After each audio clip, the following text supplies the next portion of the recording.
farming here for 43 years, I've seen regulation after regulation come along, thinking, oh boy, here comes somebody else that's going to be watching everything we do. Nobody really knows what to expect. What's this process really going to be about? Can we trust these feds, and is this going to be a good program? I wanted to make sure that this wasn't another layer of bureaucracy that I'd need to deal with for what I do on our farm. It didn't take me very long once I got involved to realize that's not what this is about.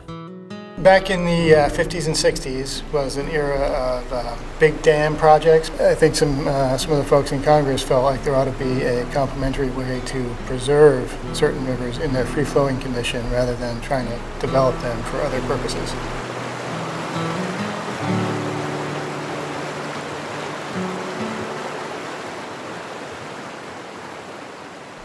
What's happening on the Missisquoi and in other rivers in New England is pretty unique and pretty rare. People coming together to try to protect these rivers through the Wild and Scenic Rivers program without creating a federal river park.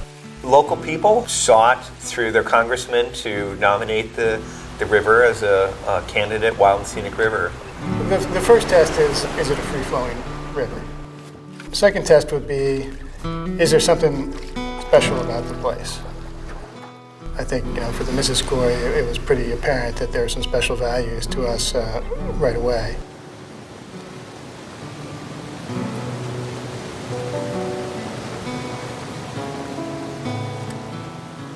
At the end of the day, there was zero government interference. The river is being preserved and it's being used, and it makes me actually feel good about our government, believe it or not, especially in this day and age.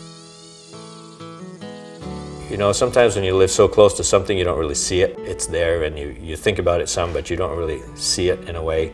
The hidden resource that a lot of people just drive over and don't even think about until they see a kayak or a canoe out there and say, wait a second, there's something different out there, and I can take my kids and family out there and enjoy the river.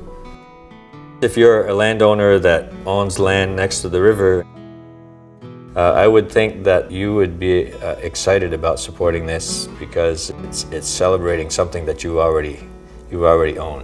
You should take pride in the fact that the center of your town life, the Missisquoi River, is being recognized nationally as a wild and scenic river.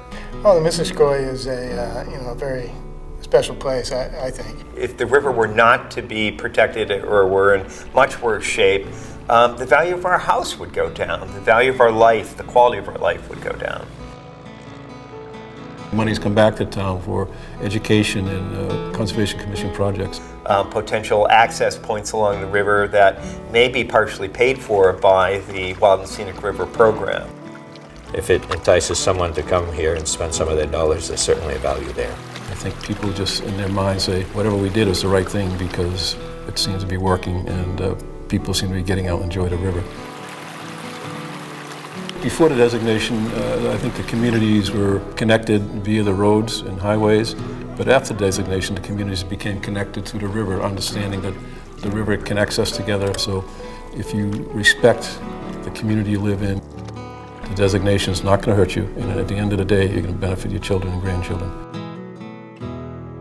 Most of the issues we talk about at town meeting are going to cost us something. We're not asking the people at the town meetings for any money whatsoever. I hope we can excite them to support this.